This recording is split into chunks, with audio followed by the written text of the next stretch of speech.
तपस्या फलित हो गई स्वामी। ये तीनों हमारे पुत्र हैं।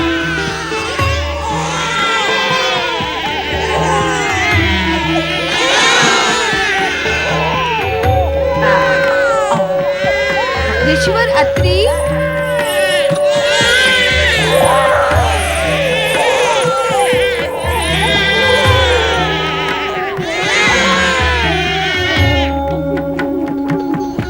स्वामी आप इस दशा में,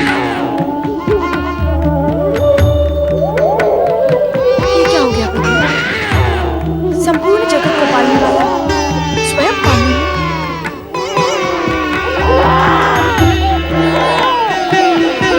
ये कैसे हुआ ब्रह्मदेव? ये तुमने क्या किया अनुसुईया? क्यों किया तुमने ऐसा? त्रिदेव को इस स्थिति तक पहुंचाने में तुम्हें तनिक भी संकोच नहीं हुआ? अर्थात आप इस सत्य को स्वीकार करती हैं कि मैं निसंकोच होकर ये सब कर सकती हूँ। तो विचार करें कि संकोच करते हुए मैं जो करती उसका रूप स्वरूप क्या होता। अभिप्राय क्या है तुम्हारा? अभिप्राय तो कभी कुछ भी नहीं था मेरा। अभिप्राय तो आप तीनों देवियों का था,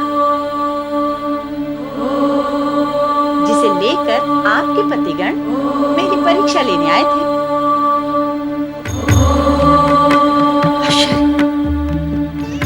मनसुया ने त्रिदेव को शिशु बनाकर पालने में कैसे सुला दिया?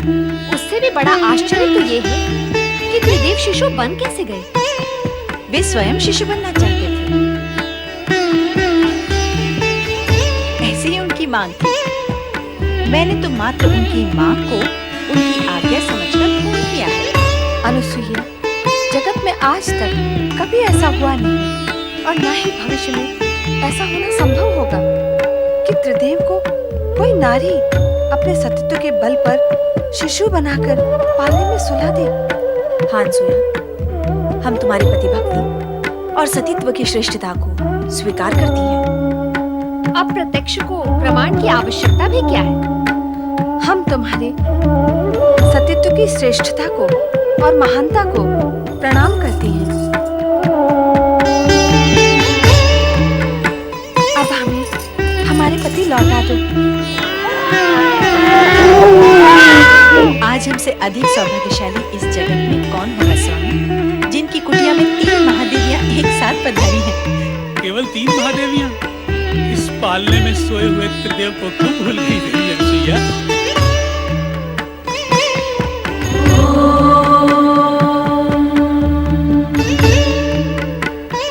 ऋषिवर, कृपा कर अनुसुईया से कहें कि वे त्रिदेव को उनके मूल रूप में प्रकट करें। क्या त्रिदेव स्वयं ऐसा नहीं कर सकते? नहीं, अनुसुईया की सतीत्व की शक्ति ने उन्हें शिशु बनाया है। अब वही शक्ति उन्हें मूल रूप दे सकती है। त्रिदेव कभी भी अपने भक्तों की शक्ति के विरुद्ध अपनी शक्ति का उपयोग करके उनको अपमानित नहीं करते, कारण कि भक्तों के पास भी त्रिदेव की ही शक्ति होती है।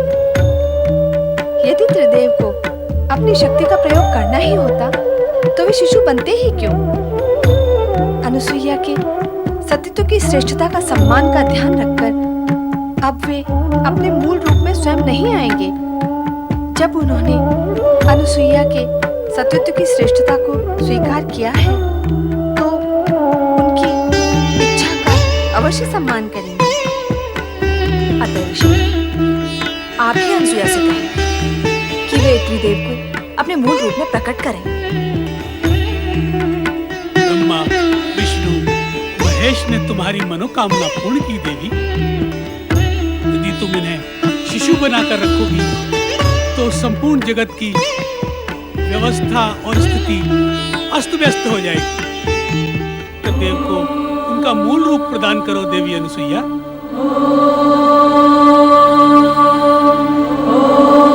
आपकी आज्ञा शिरोधार्य स्वामी।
अपने तेजस्वी सतीत्व के प्रभाव से हम त्रिदेवों के मातृवंश को प्राप्त किया है। हम तुम्हें माता के रूप में प्रणाम करते हैं। मेरा और आप तीनों का माता और पुत्र का संबंध बन ही गया है, तो मेरी हार्दिक इच्छा है कि आप त्रिदेव एक ही रूप में अत्रि पुत्र के रूप में स्थापित हो। माता, आपकी हार्दिक इच्छा अवश्य पूर्ण होगी। हम त्रिदेव एक रूप लेकर दत्तात्रेय का अवतार धारण करेंगे, जो अत्रिपुत्र कहलाएगा। और यह अत्रिपुत्र दत्तात्रेय पालनकर्ता श्री हरि विष्णु के अवतार स्वरूप सारे जगत में प्रसिद्ध होगा।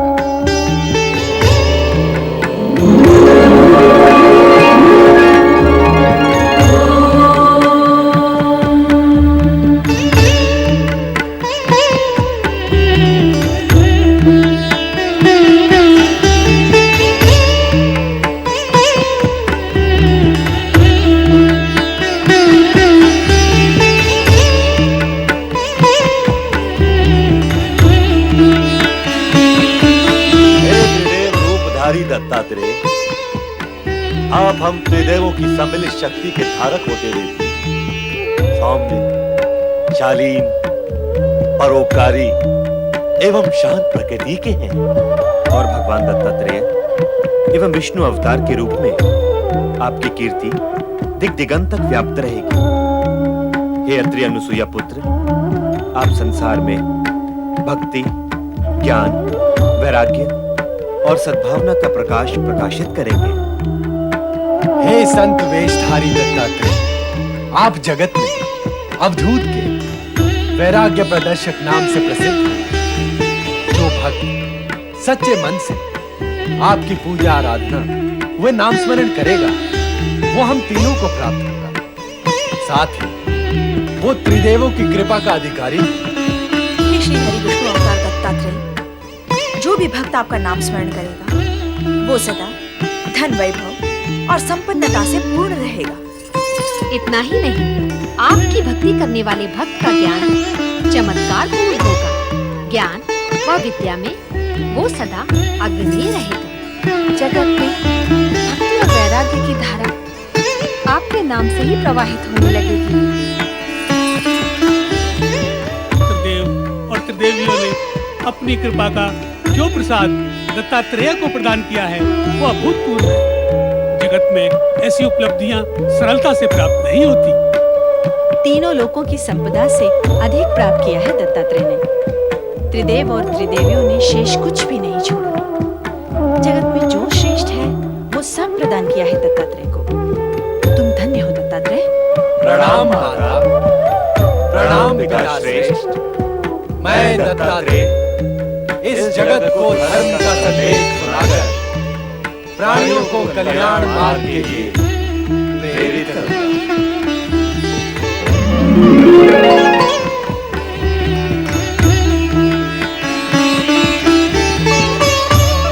माता, आप उदास न हो।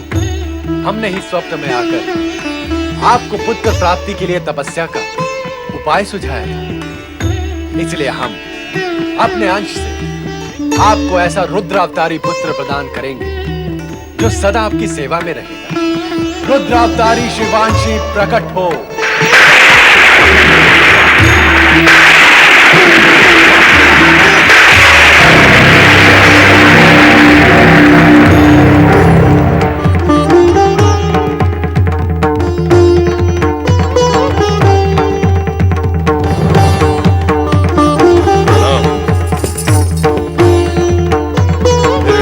क्या है माता?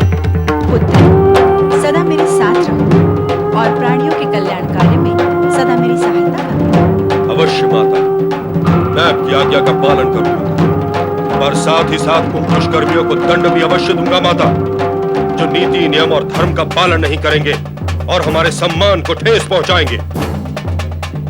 देवेश्वर, आपका ये रुद्रावतार तो जन्म से ही रौद्र रूप धारण करने लगा है।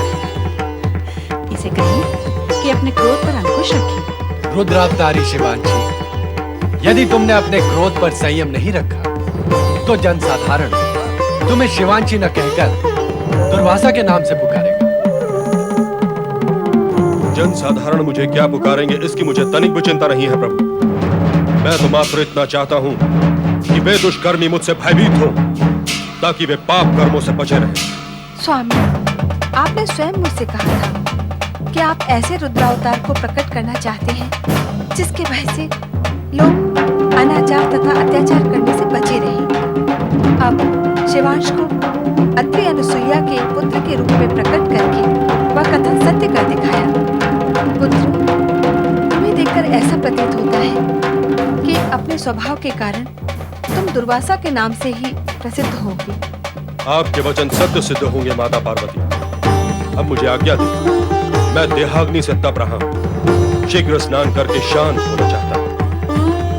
माता अनुसुईया, मैं स्नान करके लौटूंगा, मेरे लिए भोजन की व्यवस्था अवश्य करो।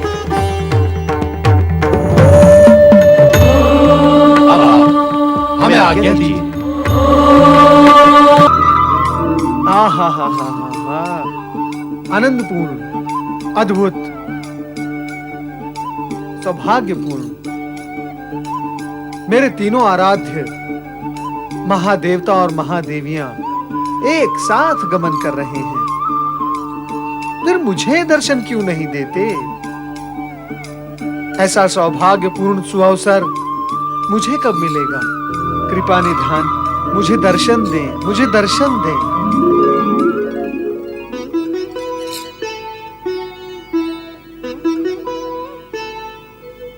नारद, तुम तीनों लोक में कहीं भी हमारा पीछा नहीं छोड़ते, क्यों?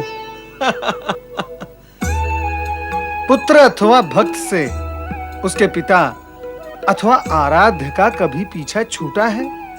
यदि छूट जाए तो पुत्र और भक्त की क्या दुर्दशा होती है, ये आप भली भांति जानते हैं परमपिता। नारद, ब्रह्मदेव के प्रश्न का उत्तर तो तुमने दे दिया, अब हमारे प्रश्न का भी उत्तर दो। भोलेनाथ, आपका क्या प्रश्न है? क्या तुमने अत्रि आश्रम आकर हमारे बाल रूप के दर्शन नहीं किए? और क्या अनुसुईया के पुत्रों के दर्शन करना आपका उद्देश्य नहीं था नारद? नारायण नारायण, मैं तो युग युगों से तीनों लोक में तीनों महादेवताओं के दर्शन भांति भांति प्रकार से करता आ रहा हूं। और फिर दर्शन के विषय में मुझसे अधिक सौभाग्यशाली प्राणी इस जगत में कौन है? ये हमारे प्रश्न का समुचित उत्तर नहीं है नारद। नारायण नारायण, देवेश्वर, ये आपके प्रश्न का 3/4 उत्तर है, और 1/4 शेष उत्तर ये है कि जब मैंने आप तीनों के दर्शन करने का कीर्तिमान स्थापित किया है, तो फिर आपके शिशु रूप के दर्शन करने का अवसर मैं भला अपने हाथों से कैसे जाने देता?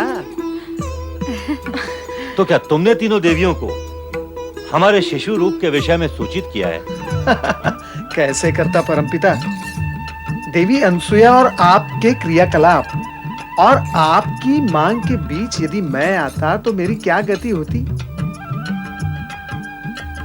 तीनों माताएं तो यही समझती कि आप तीनों के बालक बन जाने में मेरा ही सहयोग था। नारद, अब अधिक बातें न बनाओ, सत्य तो यही है। इन घटनाओं के पीछे अदृश्य रूप से तुम ही थे। हाँ, ना ना ना ना। और इसमें अब कोई संदेह नहीं रहा कि तुम हम सभी के साथ नारद लीला करने से चूके नहीं। हम पर अपनी लीला का प्रयोग करते हुए तुम्हें तनिक भी विचार नहीं आता? नारायण नारायण, मेरी लीला? त्रिदेव के सम्मुख मैं क्या और मेरी लीला क्या? सत्य तो यह है कि आप तीनों देवियों को यह सत्य मान्य ही नहीं था कि सती अनुसुईया जगत की सर्वश्रेष्ठ सती है।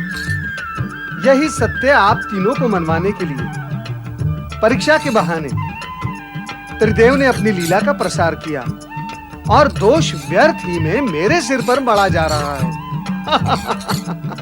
माताओं, इस सत्य को आप सदा के लिए समझकर रखें कि मेरा हर कार्य त्रिदेव के संकेत पर ही होता है। स्वेच्छा से मैं कुछ भी नहीं कर सकता। श्री हरि विष्णु, अब आप हमें यह बताएं कि भगवान भोलेनाथ ने सती अनुसुईया को वरदान में पुत्र रूप में शिवांशी रुद्रावतार को जो प्रदान किया था वो है कौन? सावधान नारद, उस रौद्र रूपधारी दुर्वासा से सावधान रहना। यदि उसका क्रोध जाग गया तो तुम्हारी कुशल नहीं है। नारायण नारायण, रुद्रावतार दुर्वासा?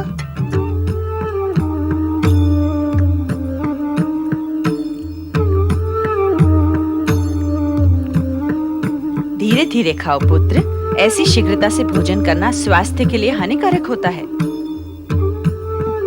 माता, भूख की अग्नि को शीघ्र शांत कर देना चाहिए, अन्यथा वो फैल जाती है।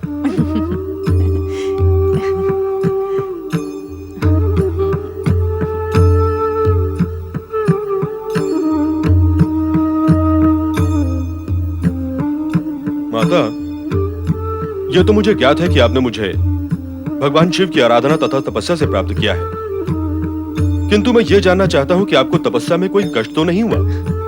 मैंने दृढ़ निश्चय के साथ तपस्या की थी पुत्र, इसलिए कष्ट का तो प्रश्न ही नहीं था।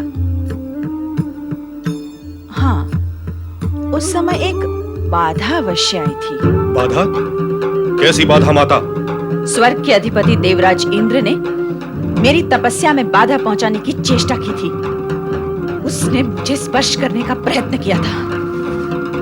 आपकी इस तपस्या में बाधा पहुंचाने वाले इंद्र को अपने इस दुष्कर्म का परिणाम भोगना होगा माता, अवश्य भोगना होगा। रुद्रावतारी शिवांशी अपने रौद्र रूप पर संयम व नियंत्रण नहीं रख सकते थे। अतः भगवान शिव की ये भविष्यवाणी कि जन साधारण उन्हें शिवांशी न कहकर दुर्वासा के नाम से पुकारेंगे सत्य ही सिद्ध हुआ। कारण कि दुर्वासा तनिक सी अनुशासनहीनता व अनीति पर व्यग्र हो उठते थे और क्रोध पर अपना नियंत्रण खोकर स्वयं को सहज सीमाओं में रखने में असमर्थ हो जाते थे। तुम इतने व्यग्र क्यों हो रहे हो पुत्र? क्या कारण है?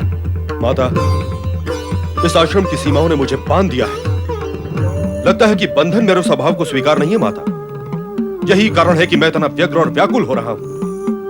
माता, कृपा करके मुझे इस आश्रम से बाहर भ्रमण करने की आज्ञा और सुविधा प्रदान करें। व्यग्रता स्वास्थ्य के लिए हानिकारक होती है पुत्र। तुम इस व्यग्रता के घेरे से बाहर आओ तथा तनिक वन प्रदेश में घुमाओ, किंतु शीघ्र ही लौट आना। मुझे तुम्हारे स्वभाव के कारण तुम्हारी चिंता लगी रहती है। आप तनिक भी चिंता न करें माता, मुझ पर भगवान शिव की सदैव कृपा रहती है। व्यग्रता शांत होते ही मैं शीघ्र लौट आऊंगा। ओम नमः शिवाय, ओम नमः शिवाय, ओम नमः शिवाय, ओम नमः शिवाय, ओम नमः शिवाय, ओम नमः शिवाय, ओम नमः शिवाय, ओम नमः शिवाय।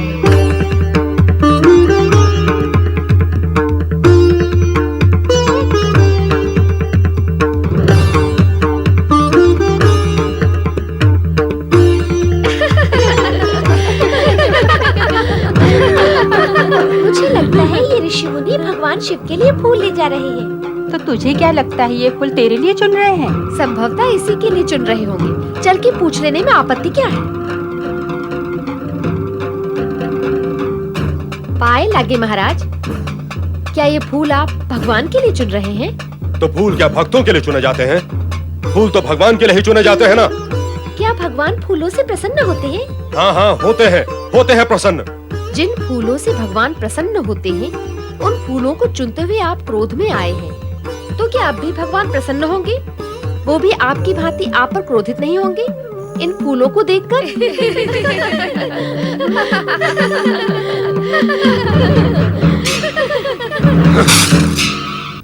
नारायण नारायण नारायण, लक्ष्मी नारायण नारायण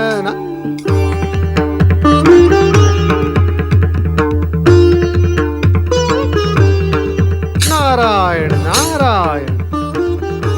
हैं तो कोई ऋषि, परंतु ये नए ऋषि है कौन? इससे पहले तो मैंने इन्हें कभी देखा नहीं।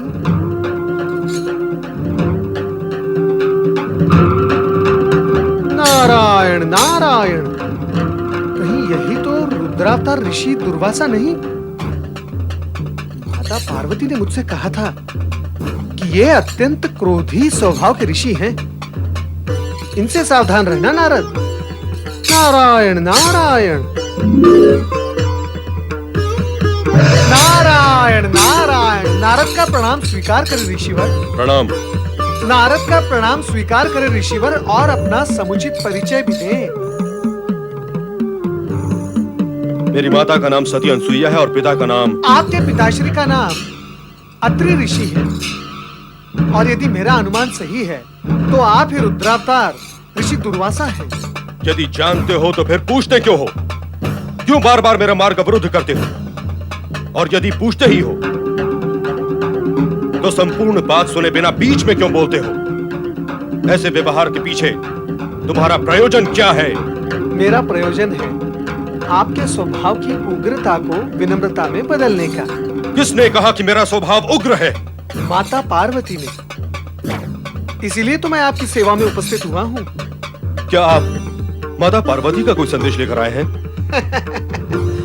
आपके क्रोधी स्वभाव की सूचना माता पार्वती से प्राप्त होने पर आपके लिए संदेश तो बन ही जाता है ना ऋषिवर। क्या है वो संदेश? आपके हित में है आपके क्रोधी स्वभाव को शांत करने का। परंतु वो संदेश है क्या? सत्य से पूर्ण वो संदेश यही है कि आप काशी तीर्थ जाकर भगवान भोलेनाथ की आराधना करें। भगवान शिव की आराधना से मेरा क्रोध शांत कैसे होगा? वो तो स्वयं रुद्र है, संहारक देवता है।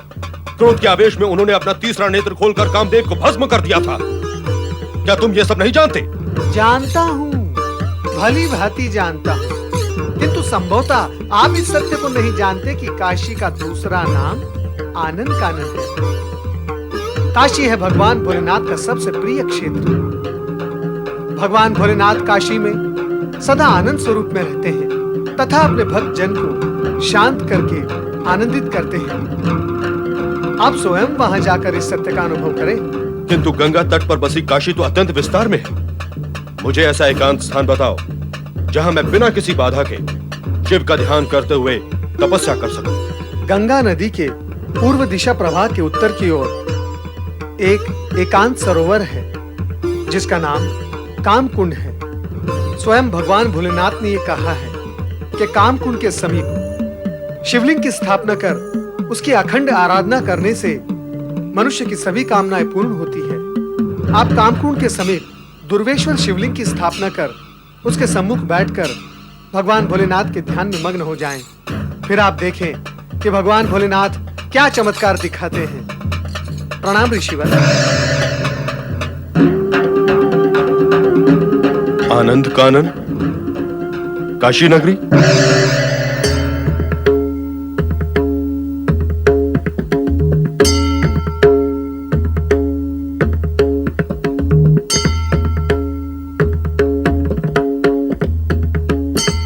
यही है काशी नगरी।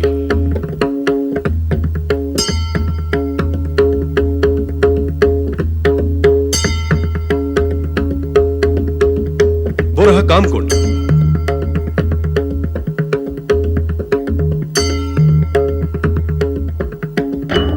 ओम नमो भगवते रुद्राय। ओम नमो भगवते रुद्राय। ओम नमो भगवते रुद्राय। ओम नमो भगवते रुद्राय।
मौन क्यों हो गया स्वामी?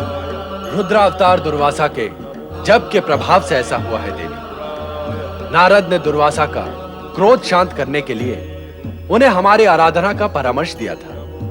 क्या आपकी आराधना करने से उनका क्रोध शांत हो जाएगा?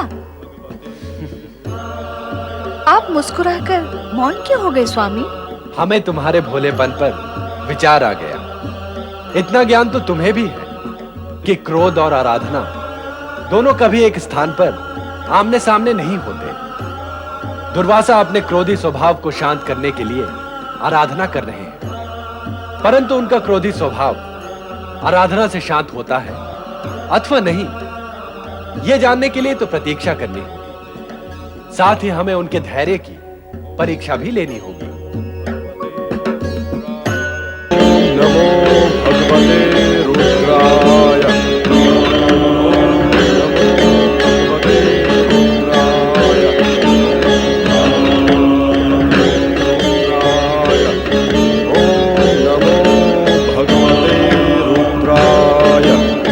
दुर्वासा ऋषि ये कठोर तपस्या कहीं स्वर्ग प्राप्ति के प्रयत्न में तो नहीं कर रहे हैं? देवराज, ज्ञात हुआ है कि ये ऋषि अत्रि और सती अनसुईया के पुत्र हैं, और ये भी सुना गया है कि इनका स्वभाव अति उग्र है। नारायण नारायण। देवराज, ऋषि दुर्वासा तपस्या कर रहे हैं अपने क्रोधी स्वभाव को शांत करने के लिए, ना कि आपके स्वर्ग पर अधिकार प्राप्त करने के लिए। और आप उन्हें छेड़ने का प्रयत्न कदापि ना करें, अन्यथा परिणाम भयंकर हो सकते हैं। नारायण नारायण। ओम नमो भगवते रुद्राय। कुछ प्राप्ति नहीं हुई, कुछ भी नहीं। मेरी समस्त तपस्या एवं आराधना व्यर्थ सिद्ध हुई, व्यर्थ। मैं व्यर्थ ही नारद के बहकावे में आ गया। उसने मुझे मूर्ख बनाया है। यहां न तो आनंद है न शांति है। ये काशी मात्र निराशा की भूमि है, निराशा। मैं इसी क्षण इसे श्राप देकर इसकी महिमा को नष्ट भ्रष्ट कर दूंगा, नष्ट भ्रष्ट कर दूंगा, नष्ट भ्रष्ट कर दूंगा, नष्ट भ्रष्ट कर दूंगा।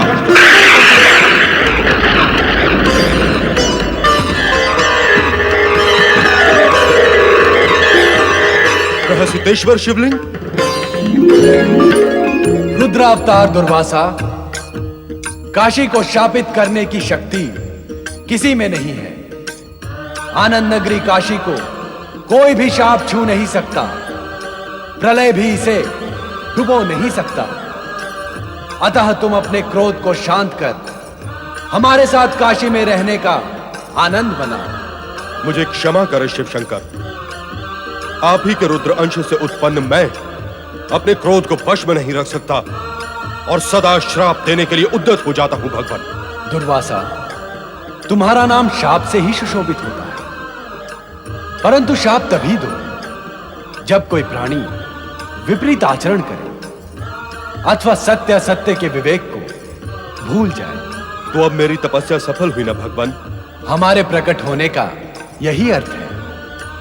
तुम्हारे द्वारा स्थापित दुर्वासेश्वर शिवलिंग अब कामेश्वर शिवलिंग के नाम से प्रसिद्ध होगा। जो व्यक्ति कामकुंड में स्नान कर कामेश्वर की आराधना करेगा, उसकी सभी कामनाएं अवश्य पूर्ण होंगी। आपने मेरी तपस्या का प्रतिदान देकर मुझे उपकृत किया है भगवान। मैं धन्य हुआ।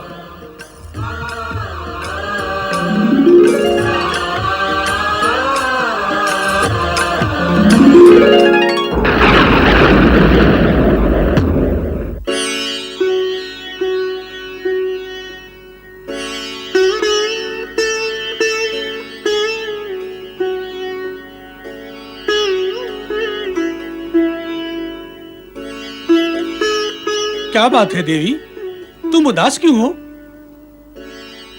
इसका भी कारण है स्वामी। दुर्वासा अपनी व्यग्रता को शांत करने के लिए भ्रमण करने गया था। बरसों बीत गए किंतु वो लौट कर नहीं आया। मुझे तो चिंता हो रही है। न जाने वो कहाँ होगा। ब्रह्मा विष्णु और महेश की माता को चिंता करने की क्या आवश्यकता है देवी? तुम दुर्वासा को बुलाने की इच्छा मात्र करोगी तो वो तुरंत दौड़ा चला आएगा। किंतु ये कैसे ज्ञात होगा कि इस समय वो कहाँ होगा? क्यों भूल जाती हो देवी? तुम्हें शिवलिंग में तीनों लोक देखने की सिद्धि प्राप्त है। तुम शिवलिंग में देखकर दुर्वासा को पुकारो, वो तुम्हें तुरंत दिखाई देगा।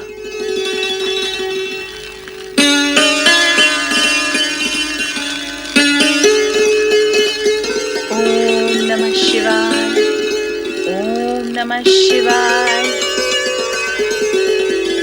दुर्वासा, पुत्र दुर्वासा, कहाँ हो तुम? ओम नमो भगवते रुद्राय। पुत्र दुर्वासा, कहाँ हो तुम? माता!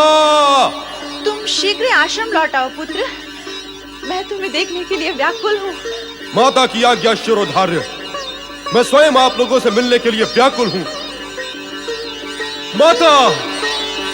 व्याकुल दुर्वासा माता पिता के दर्शनार्थ प्रस्थान करते हैं। जिस प्रकार ऋषि दुर्वासा ने महेश्वर शिव के दर्शन प्राप्त कर अपना जीवन धन्य किया, उसी प्रकार ब्रह्मदेव को प्रसन्न करने के निमित्त महर्षि विश्वामित्र भी कठोर तपस्या कर रहे थे, जिससे सर्वप्रथम देवराज इंद्र प्रभावित होते हैं। वे देवराज जिन्हें सदा ही ये चिंता पीड़ित करती है कि कहीं कोई दानव, मानव अथवा ऋषि अपने तप के बल से उनके सिंहासन का हरण न कर ले।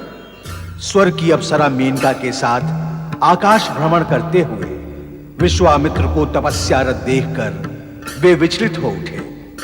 विश्वामित्र यह कठोर तपस्या स्वर्ग प्राप्ति के उद्देश्य से कर रहे हैं मेनका। यदि इनका उद्देश्य पूर्ण हो गया तो हमारा क्या होगा? तुम मेरा अभिप्राय समझ रही हो ना मेनका? मुझे क्या करना होगा देवराज? मेनका, विश्वामित्र को अपने रूप लावण्य के माया जाल में फंसाना होगा। अपने सुंदर हाव भाव से नृत्य दिखाकर उसे मुग्ध एवं मोहित करना होगा। इस प्रकार विश्वामित्र की तपस्या भंग करनी होगी।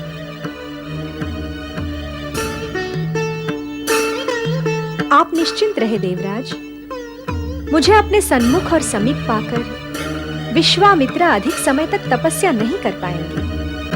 नारायण नारायण।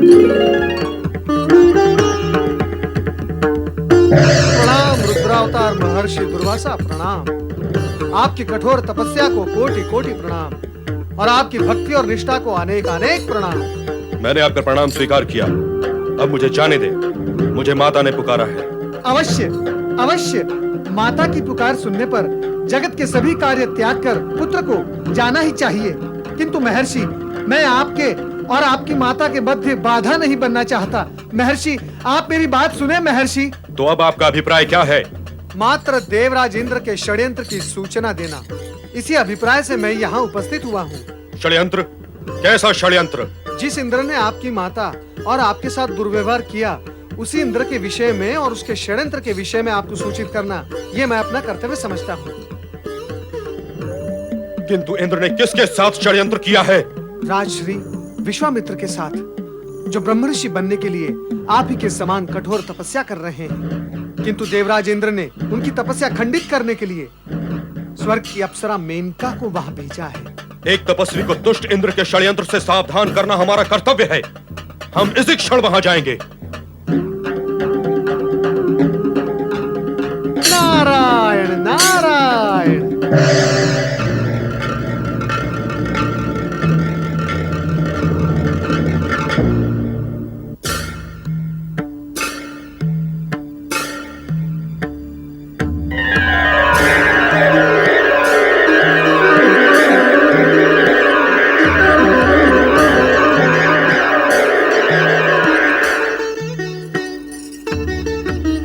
ठहर जा हे रूप सुंदरी, ठहर जा।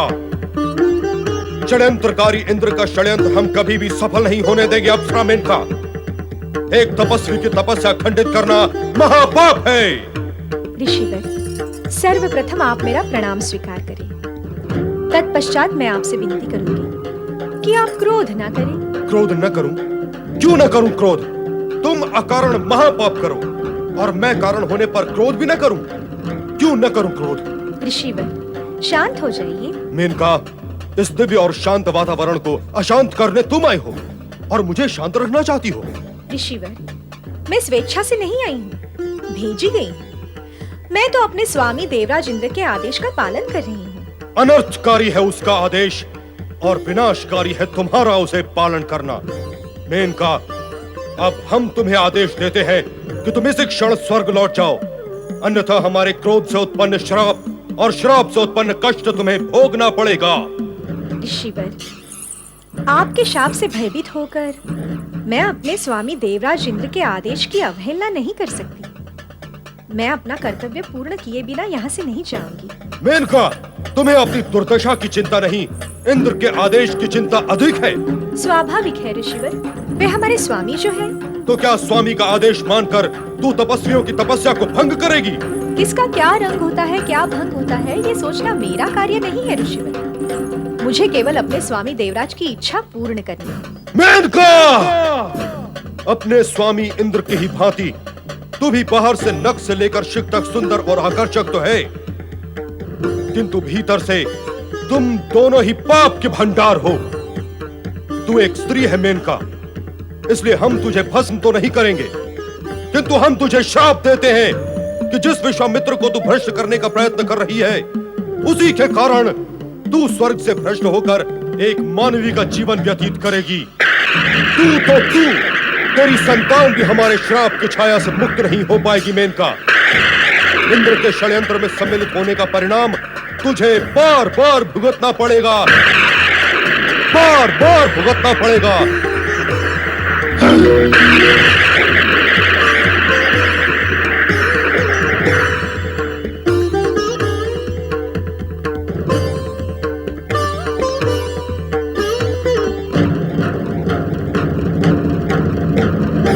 क्रोधित दुर्वासा से शापित होने के उपरांत भी देवराज इंद्र द्वारा भेजी गई मेनका ने विश्वामित्र की तपस्या भंग करने का अपना हठ नहीं छोड़ा, कारण कि मेनका के लिए देवराज की आज्ञा की अवहेलना करना संभव ही नहीं था। मेनका के लिए दुर्वासा के शाप की पीड़ा से अधिक इंद्र की आज्ञा और अपने कर्तव्य का महत्व अधिक था। अतः वो विश्वामित्र की तपस्या भंग करने के अपने लक्ष्य की ओर अग्रसर हो गई।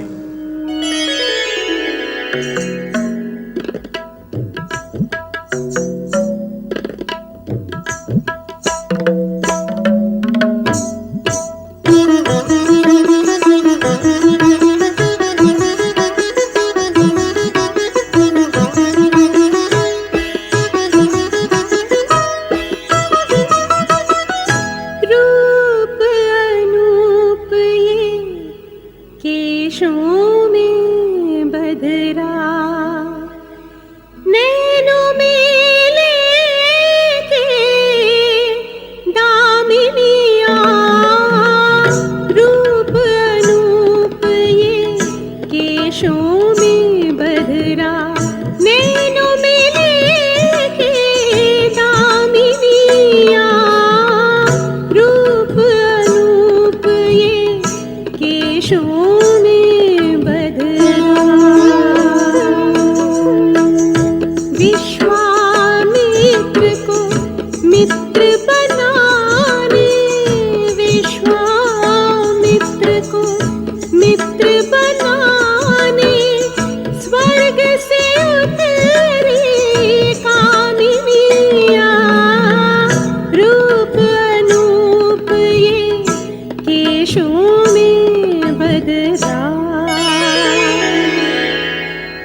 रूप ये यौवन निहार तू योगी, काम बिना निष्काम है जीवन, सुन ले मेरी पुकार तू योगी, तुझ में ऐसे घुल जाऊंगी दिन में जैसे यामिनिया, रूप अनूप ये केशों में बदरा, विश्वामित्र को मित्र बनाने, विश्वामित्र को मित्र बनाने, स्वर्ग से उतरी कामिनिया, रूप अनूप ये केशों में बदरा, रूप अनूप ये केशों में बदरा।